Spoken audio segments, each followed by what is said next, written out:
Imaginad que estamos aquí todos juntos y estamos hablando de Jesús, ¿no? Imaginad que salen personas de repente y hacen preguntas un poco para pillarnos, ¿no? Preguntas capciosas, me parece que se dice, pues preguntas a mala idea, ¿no? Y entre uno de ellos, de las personas que pueden estar aquí o pueden estar cuando estemos hablando en la familia, con los amigos, hablando de Jesús, de repente te sale alguien y te dice: eso está muy bien lo que estás diciendo, pero ¿qué es lo más importante? ¿Qué es lo más importante?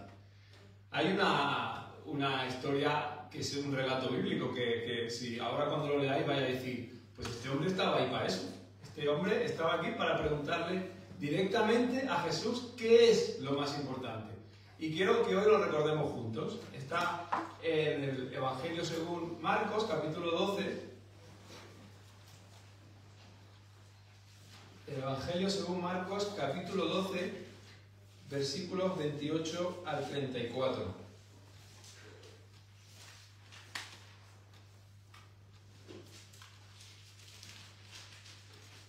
Voy a empezar a leer.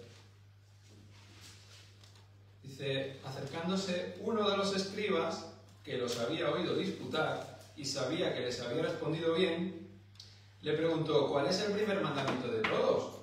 Jesús le respondió: el primer mandamiento de todos es: oye, Israel, el Señor nuestro Dios, el Señor uno es.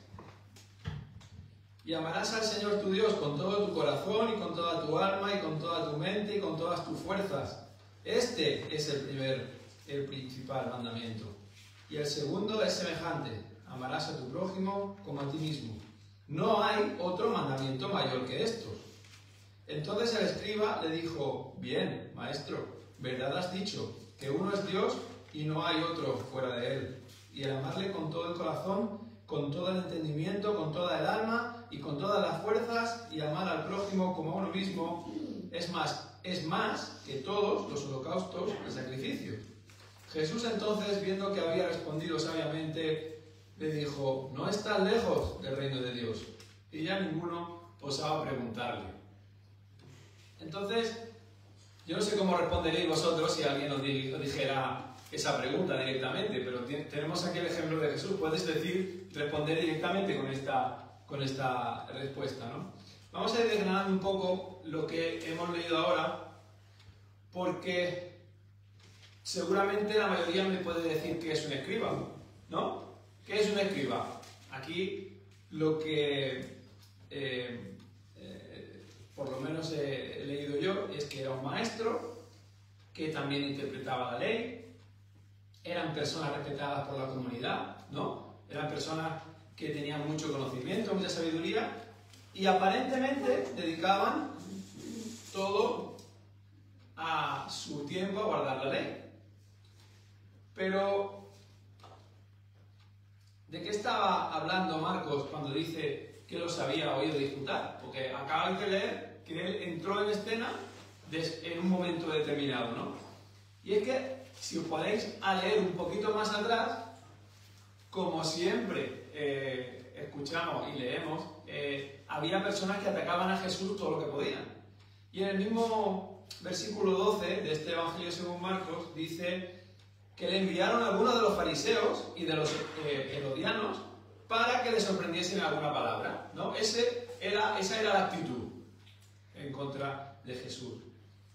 Y en el versículo 18 dice: entonces vinieron a él los saduceos, que dicen que no hay resurrección, y le preguntaron. O sea, hay varias personas que están nada más que ahí atacando. Pero claro, ¿qué hizo Jesús? ¿Respondió bien o no? Acabamos de leer que por eso se acercó este escriba. Este escriba que era, como diría ahora, un profesional, ¿no?, de la ley, un conocedor profundo de la ley, pues se acercó porque había visto que respondía bien. Y en otro lugar dice, en Mateo, que se acercó para tentarle, ¿no? Que esa era la idea de estas personas, ¿no?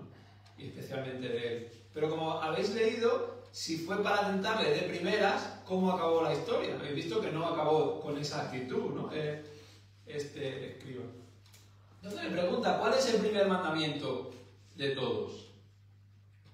Y yo, claro, si tú no dedicas unos minutos a preguntarte estas cosas, tú dices, bueno, pues como nosotros, ¿no? ¿Cuál es el primer mandamiento para que por mis propios esfuerzos, ¿no? Pues yo lo cumpla y así, pues, practico la religión, que digo, la fe que tengo, ¿no? Pues nosotros no conocemos su corazón, pero podemos pensar que quería saber realmente lo que decía Jesús, ¿no? Como los escribas sabían que había muchos mandamientos, había 613 mandamientos, ¿vale? De todo el Pentateuco había 613. Había 248 que eran afirmativos, ¿no? Harás esto, harás lo otro, dedícate a esto, ama. Y había 365 que eran negativos. No hagas esto, no toques tal cosa, ¿no? Y un montón, así hasta 365. Pero incluso dentro de esos 613, que eran 248 y 365, estaban divididos en dos categorías, que eran unos mayores y otros menores. Los mayores eran más obligatorios, ¿no?, que los menores. Entonces, fijaos, si él tenía algún tipo de interés, era en plan, de entre todo esto, ¿no?, que se me ha dicho y he estudiado, qué es lo que tengo que hacer, qué es lo más importante. Tenemos que dar el beneficio de la duda, ponernos en ese momento, porque a veces nos ponemos a juzgarlo todo de una manera muy... Pero, ¿tenía interés o no? Tenía interés, aunque fuese para tentarle. Él quería saber la respuesta de Jesús. Entonces, preguntó. Y yo mismo me hacía esa pregunta. Bueno, cuando yo tengo dudas, ¿qué hago? Cuando yo tengo dudas sobre la Biblia, sobre lo que ha dicho esta persona, esta otra, lo que veo en internet, que siempre no dice, ¿esto es verdad? ¿Esto cómo es? Yo me dedico un tiempo para hacer que esas preguntas, aterrizarlas en respuesta, a estudiar la Biblia, en preguntarle a personas que saben más que yo. Y a veces no lo hacemos. A veces nos dejamos llevar. La pereza bíblica que a veces se comenta, ¿no?, en la iglesia. Y esto ya nos enseña algo importante. Entonces, yo os animo de entrada, no a tomar la tentación del escriba como lo principal, sino a decir, oye, si tengo dudas, ¿por qué no voy a preguntar? ¿Por qué no voy a ir a la Biblia de estudio, al comentario bíblico? Personas que se han molestado, por lo menos, en que si tenían una duda, pues se han ido al idioma original, a lo que dijeron en el pasado en la iglesia, y estaremos mejor preparados para responder. Y dice que el primer mandamiento de todos es, ¿qué dijo Jesús? Oye, Israel, el Señor, nuestro Dios, el Señor, uno es. Entonces, dentro de esa primera parte de la respuesta, porque luego decimos lo de amar a Dios, ¿no?, y amar al prójimo, estas palabras no se las inventó Jesús, ¿a qué no? Estas palabras están en la ley que el escriba ya conocía, ¿no? Si queréis, vamos a ver algún versículo suelto, pero bueno. En Deuteronomio 6, versículo 4, dice tal cual esas palabras. Escucha, oh Israel, el Señor es nuestro Dios. El Señor uno es. Y es lo que se le llama el comienzo del Shema, el nombre de una de las principales plegarias de la religión judía. Entonces, como habéis visto, Jesús lo primero que dice es lo que él ya sabía, ¿no? Empieza con algo que él conocía. Y no solamente sabría eso el escriba, seguro que el escriba sabía lo que pone en sus escrituras, Isaías 45:5, que dice, yo soy el Señor, y no hay ningún otro. ¿Eso lo dice la Biblia o no? Yo soy el Señor y no hay ningún otro. Fuera de mí no hay Dios, dice Isaías. Y aunque nosotros ahora tengamos en 2024 mucha información, ¿no?, de otras culturas, mucha información de otra fe, ¿no?, de otras personas que creen de otra manera, la Biblia nos dice que hay un Dios. No hay otros dioses, por mucho que a veces en las conversaciones, ya, pero es que los indios tienen miles, ¿vale? Pero si yo creo en el Dios de la Biblia, me está diciendo que solo hay uno. Y es algo que debemos decir a los demás. Tú puedes tener ciertas dudas, ¿no? Las personas que tenemos conversaciones con ellos pueden tener ciertas dudas, pero yo solo puedo ofrecer el Dios en el que, ¿no? Puedo ofrecer el Evangelio del que habla la Biblia.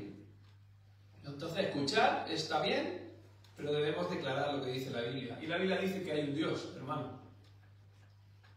Y el problema viene cuando nosotros, que decimos que somos cristianos, que creemos que solo hay un Dios, hay ciertas cosas en nuestra vida que ejercen como con una intensidad muy fuerte para convertirse en nuestro Dios con D minúsculo, ¿no? A veces son tonterías, pero cuando empezamos a poner la esperanza en algo, en alguien, yo qué sé, ahora igual podría decir, bueno, es que tú dedicas mucho tiempo al trabajo, ¿no? Igual es que tú esperas demasiado, ¿no? Del trabajo, el dinero, una persona, un amigo, el futuro político, ¿no? No, este va a ser el que cambie mi vida, ¿no? Y a veces de alguna manera estamos dedicándonos, eso lo digo que puede pasar, no digo que nos pase cada día, pero que nos puede pasar que convirtamos eso en algo que se parece a Dios. Y en nuestro corazón ejerza esa intensidad, esa esperanza. O sea, que de primeras ya dice Jesús, oye Israel, el Señor uno es. Y dice, llamarás al Señor tu Dios con todo tu corazón y con toda tu alma y con toda tu mente y con todas tus fuerzas. Este es el principal mandamiento. Esto también estaba en el Pentateuco. También lo dijo porque sabía y sabemos que conocía el Señor Jesús la palabra, ¿no? En Deuteronomio 6:5 dice, amarás al Señor tu Dios con todo tu corazón, con toda tu alma y con toda tu fuerza. Entonces, estamos hablando de que del corazón nacen nuestros deseos, ¿verdad? Entonces, amarle con todo nuestro corazón supone que amar a Dios es algo prioritario y nuestros deseos van encaminados hacia allá.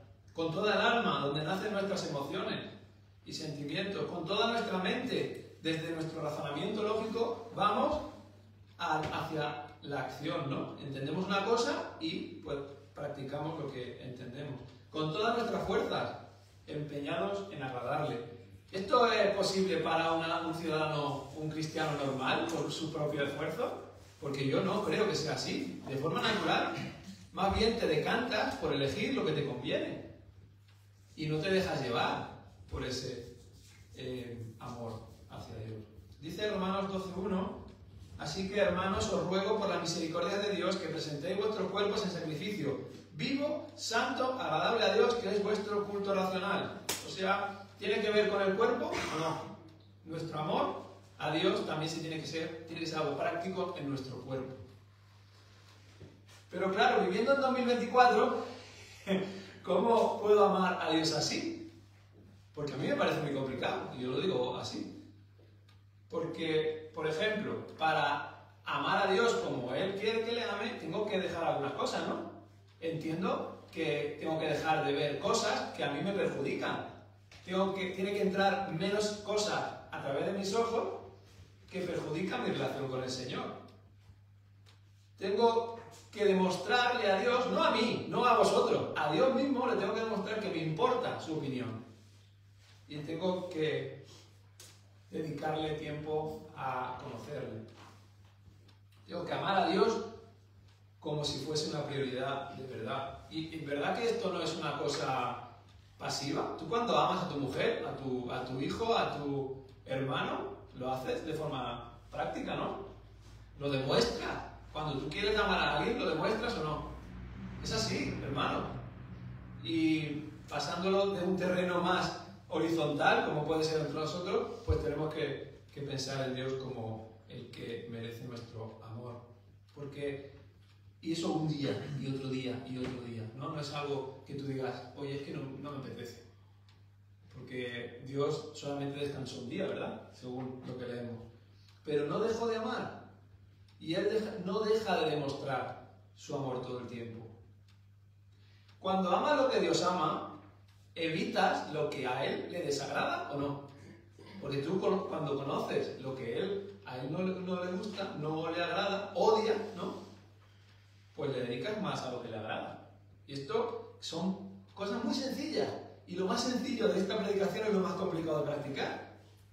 O sea, amar a Dios sobre todo lo demás y amar al prójimo como a mí mismo me parece lo más complicado de la vida cristiana, hermanos. De forma natural. Porque es lo que decía, amar es una actitud, es algo voluntario. Sin embargo, Dios no nos ama como si nosotros nos lo mereciéramos. Muchas veces, cuando estamos hablando del Evangelio, ¿no? De cuando vino Jesús al mundo, lo decimos como si el ser humano se mereciera algo, ¿no? Como es el corazón, ¿no? Es que amó tanto como algo que Él hizo, pero que Él sabía que nadie merecía. Y si no, si queréis, lo podemos leer ahora. Dios nos ama a pesar de nosotros. Porque cuando vino Jesús, leemos en Juan 3, 19 y 20, una cosa muy importante. Dice, y esta es la condenación, que la luz vino al mundo y los hombres amaron más las tinieblas que la luz, porque sus obras eran malas. Entonces, la realidad es esa. La tendencia natural del ser humano es va por ahí. Y dice, porque todo aquel que hace lo malo aborrece la luz y no viene a la luz, para que sus obras no sean reprendidas. Bueno, de forma natural, si ha hecho algo malo, ¿quiere ser descubierto? Yo creo que no. Y en esta tendencia natural, viendo lo que éramos antes de conocer a Jesús, esa tendencia contraria a seguir a Jesús, fijaos qué bonito y qué esperanzador es lo que dice el apóstol Pablo. Dice en Romanos 5, dice el apóstol Pablo, Cristo, cuando aún éramos débiles, a su tiempo murió por los impíos. Ciertamente, apenas morirá alguno por un justo. Con todo, pudiera ser que alguno osara morir por el bueno. Mas Dios muestra su amor para con nosotros en que, siendo aún pecadores, Cristo murió por nosotros. ¿Salió de Él o no? Salió de Él voluntariamente, hermanos. Y así nos amó. Entonces, ¿esto nos anima a nosotros a amarle? ¿Esto cuando nosotros hemos entendido a través del Espíritu que la muerte de Jesús y la resurrección nos da esperanza de vida eterna? ¿Esto nos anima a amarle de forma que cambiemos nuestra actitud hacia Él? Pues si no, si en esa condición de pecado decidió venir a salvarnos, ¿cómo vamos a responderle? ¿Cómo vamos a vivir, hermano? ¿Vamos a demostrarle interés en Él más que en otras cosas que aparentemente tienen más interés? ¿O dónde queda esa reflexión interna que cada uno quiero que hagáis hoy? Porque igual decís, ya, pero es que yo me esfuerzo en amar al Señor. Es que hoy ha dicho algo así José María en cuanto a el amor que ha sido derramado en nosotros. En el mismo Romanos 5:5, voy a buscarlo esta vez porque aquí no lo tengo anotado. Dice una cosa que me gusta para que recordemos que Él se involucra. Dice en Romanos 5, versículo 5, capítulo 5, versículo 5, dice, y la esperanza no avergüenza. Dice, ¿por qué? Porque el amor de Dios ha sido derramado en nuestros corazones por el Espíritu Santo que nos fue dado, hermano. Esto ha sido dado por el Señor, por el Espíritu Santo. Ese amor, no hay un amor que nazca de ti y que te transforme, sino es el que ejerce el Espíritu Santo. Es algo que tú puedes practicar porque te ha sido dado, hermano. Ha sido derramado en nosotros. Dice, y el segundo mandamiento es semejante. Amarás a tu prójimo como a ti mismo. No hay otro mandamiento mayor que estos.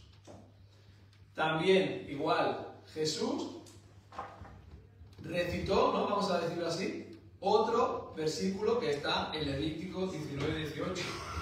Y es muy importante para nosotros hoy, no solamente la parte de amar al prójimo, sino que empieza, mira si dice fuerte algo que a nosotros siempre nos puede pasar por la cabeza. Dice, Levítico 19:18. No te vengarás, no te vengarás, ni guardarás rencor a los hijos de tu pueblo, sino que amarás a tu prójimo como a ti mismo. Yo soy el Señor. Entonces, Jesús resumió al escriba lo más importante. Pero ¿quién ama al prójimo así? Yo me hago esas preguntas porque de forma natural no amamos así, hermano. ¿Quién ama de forma desinteresada, ¿no? ¿Quién ama al prójimo como si nos amásemos a nosotros? ¿Vosotros no os queréis de fondo mucho más que a otra persona? Porque yo creo que sí. Yo me quiero más a mí que a otra persona. Es que hay gente que dice, no, pero es que, claro, es que lo de tener autoestima está mal. Bueno, lo de tener mucha. Claro, pero lo de amar al prójimo, si yo me amo mucho, yo tengo que amar así. Yo tengo que invertir en los demás para amar así. Y no para obtener lo que deseamos, ¿verdad? Porque esto no es lo que dice Jesús.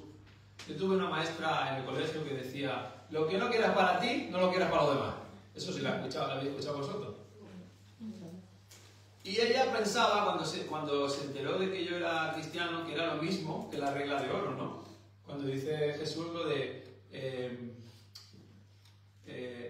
trata a los demás como querías que te tratasen a ti, básicamente. Es algo diferente, ¿no? Es invertido, no hagas, no, haz lo que quieres que hagan contigo. Hazlo. Entonces, el amor que tienes hacia Dios debería transformar mis relaciones, como las vuestras, hacia los demás. Entonces, si yo amo mucho, ¿no? Me amo mucho, pues debo amar mucho. Dice un comentarista que se llama Alan Cole, en el comentario siglo XXI se llama, es un comentario de toda la Biblia, dice, Jesús colocó el amor a Dios en la médula de la ley. El amor a nuestro prójimo surgiría naturalmente como una consecuencia. Si tratamos de colocar el amor al prójimo en primer lugar, o peor aún, olvidar el amor a Dios del todo, haremos naufragar nuestra vida y dejaremos de amar al prójimo como debiéramos. Y dice, por otro lado, si decimos que amamos a Dios y no amamos al prójimo, somos unos hipócritas. Porque si leemos juntos, o lo tenéis por ahí a mano, Primera de Juan 4:20, dice algo muy práctico también, que no nos gusta tanto, porque es algo que es, como decimos siempre, sencillo de entender, pero complicado de practicar. Dice Primera de Juan 4:20, si alguno dice yo amo a Dios y aborrece a su hermano, es mentiroso. Pues el que no ama a su hermano, a quien ha visto, ¿cómo puede amar a Dios a quien no ha visto? ¿Verdad? Entonces, asumiendo que nadie jamás será como Jesús, debemos cuestionarnos cómo amamos a Dios y al prójimo. Y voy a decir algo, cuando amas a alguien, cuando amas al prójimo, tú tienes una serie de situaciones incómodas, ¿vale? Porque tú sabes qué es lo que le conviene a otra persona. Y cuando sabes lo que le conviene, pero no porque tú seas más espabilado, sino porque hay cosas que son así. Yo voy a decir una cosa práctica, porque si yo veo que mi hijo se está equivocando en algo, ¿qué voy a decirle? Pues tengo que esa situación incómoda es para mí, pero ¿le conviene o no? Y entre nosotros como hermanos o con el prójimo, pues también si lo amamos, tenemos que pasar por ciertas situaciones incómodas. Porque hay vidas que se van a desmoronar si no participamos activamente en lo de los demás. Amar te mueve hasta esa persona para evitar que se deje llevar, pues, por ejemplo, por su pecado. Y yo creo que amar es preguntarse qué haría Dios. O sea, no solamente en relación al prójimo, en relación a todo. ¿Qué haría Dios? ¿No? Había unas pulseras antes que vosotros los más... Yo me acuerdo de que cuando yo era más joven tenía una pulsera que ponía en inglés ¿qué haría Jesús? ¿Verdad? Y eso es algo importante y práctico para nosotros hoy. Entonces, lo que está diciendo Jesús aquí es que si amamos a Dios así, con todo el corazón, la mente, el alma, la fuerza, repercutirá de manera práctica en nuestra relación con nuestra familia, con nuestros amigos, algo que ya digo que no digo que sea sencillo, pero es algo que el Señor nos pide. Y en esta nueva realidad, si nosotros viviésemos así, nosotros seríamos luz, como dice la palabra, el Evangelio. No indicaríamos ser diferentes y tendrían más interés en conocer qué pasa con Abraham, qué pasa con José Luis, qué ha pasado en su vida. ¿Cómo es que ama así a los demás? ¿Cómo es que ama a Dios así? Y es que el mismo Jesús decía, dijo en Juan, es que ya digo que voy moviendo, pero es algo interesante recordar estos versículos. Dice en Juan 13, 34 y 35, un mandamiento nuevo os doy, que os améis unos a otros, como yo os he amado, que también os améis unos a otros. Y ahora viene lo que repetimos tantas veces, que es muy bonito, pero muy complicado. Dice, en esto conocerán todos que sois mis discípulos, si tuvierais amor los unos con los otros. Continuamos, dice, entonces el escriba le dijo, bien maestro, verdad has dicho, que uno es Dios y no hay otro fuera de él, y el amarle con todo el corazón, con todo el entendimiento, con toda el alma y con todas las fuerzas, y amar al prójimo como a uno mismo, es más que todos los holocaustos y sacrificios. Entonces, el escriba repitió delante de todos casi lo mismo que había dicho Jesús. Pero es que Pérez Millo dijo en un comentario suyo a este texto que eso es algo que se repetía cuando estabas de acuerdo. O sea, él estaba, el escriba, Jesús y más personas, ¿no? Escuchando. Entonces lo que hizo el escriba fue algo que denotaba una conformidad con lo que había dicho Jesús, ¿vale? O sea, estoy de acuerdo con Jesús, estaba diciendo así, repitiéndolo. Entonces, vemos que esa actitud es la que también nos hace pensar que este escriba puede ser que hubiera algo que estuviera pillando, ¿no? Entre comillas, espiritualmente. Pero no vamos a avanzar en este aspecto.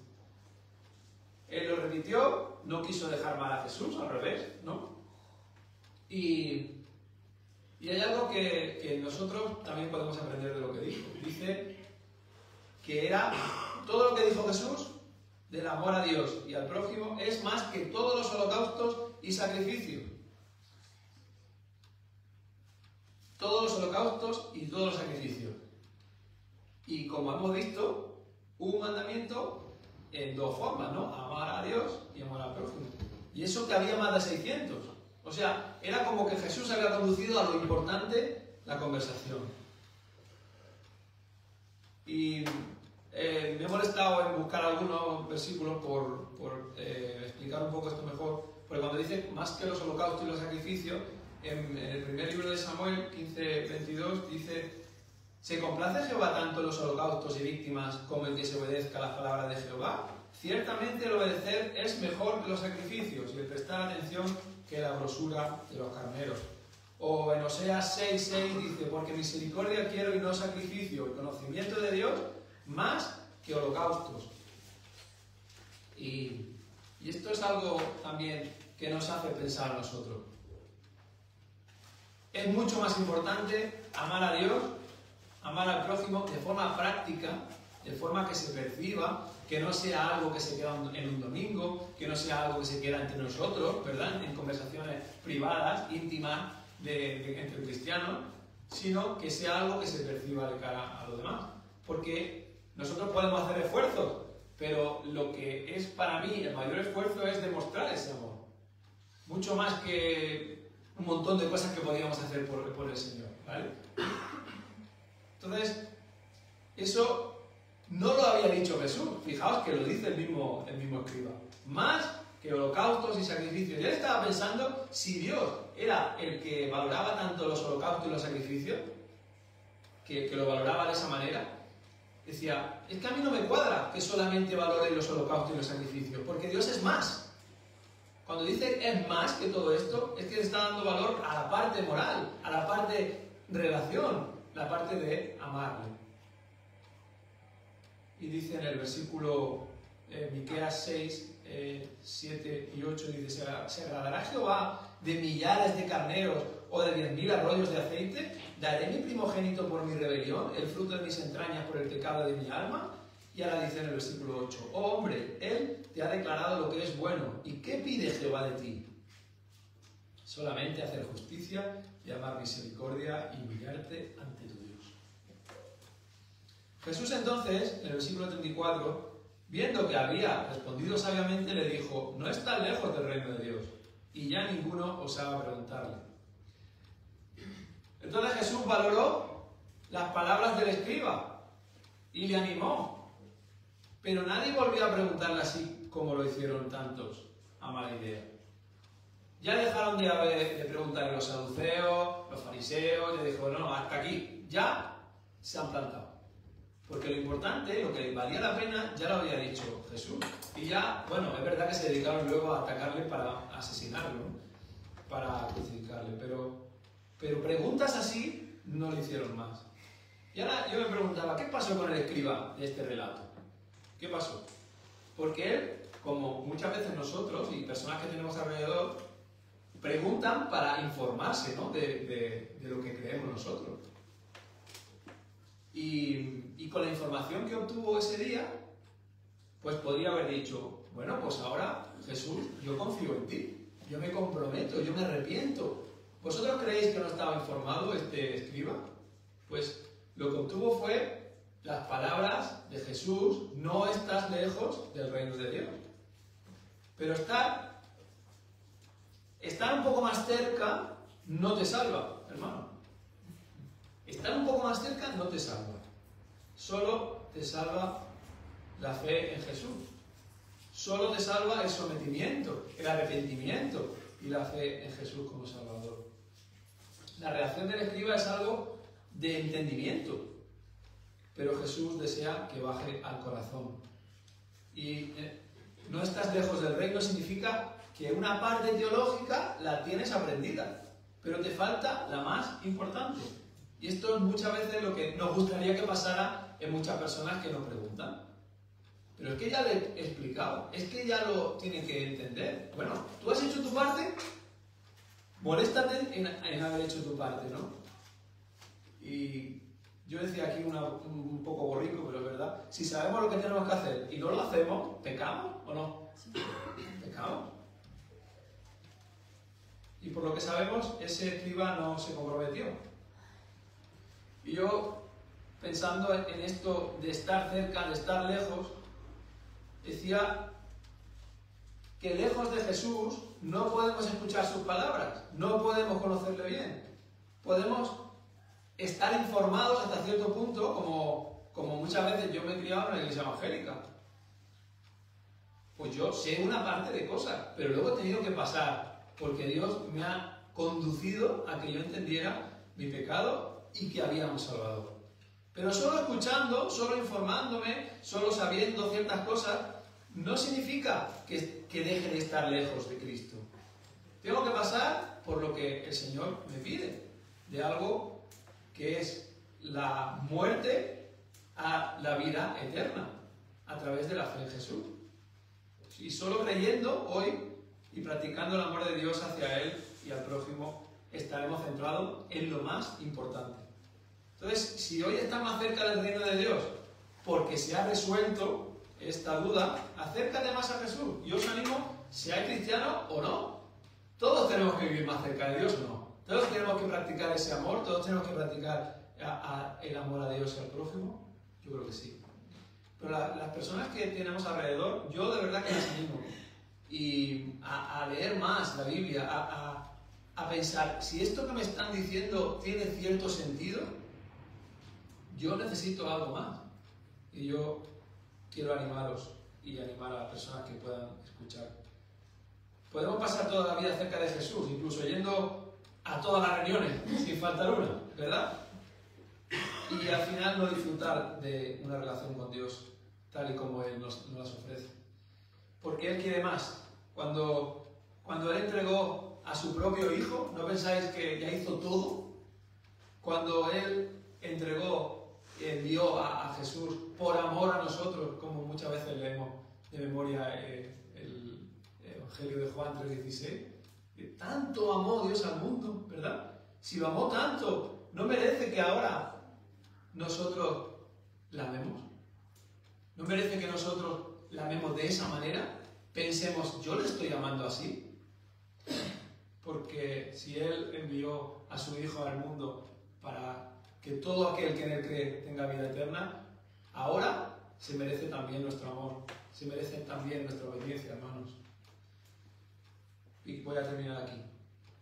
Gracias, Señor, porque tú nos has enviado a tu propio Hijo, Señor, nos has revelado tu amor, Señor, de manera práctica, y aún sin merecerlo, Señor, sin tener nada especialmente bueno en nosotros, Señor, de cara a la salvación, Señor, pues tú nos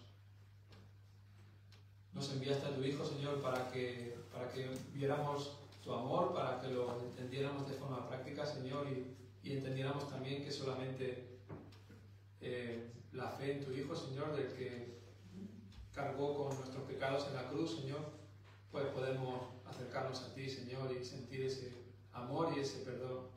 Gracias porque tú nos sacaste de las tinieblas a tu luz admirable, Señor. Gracias por escucharnos, por tomar la iniciativa, Señor, y mostrarnos, Señor, el amor en mayúsculas, Señor. Pues gracias por tu compasión y tu misericordia, y ayúdanos a ser personas, cristianos y cristianas que practican ese amor, Señor. En el nombre de Jesús. Amén. Amén.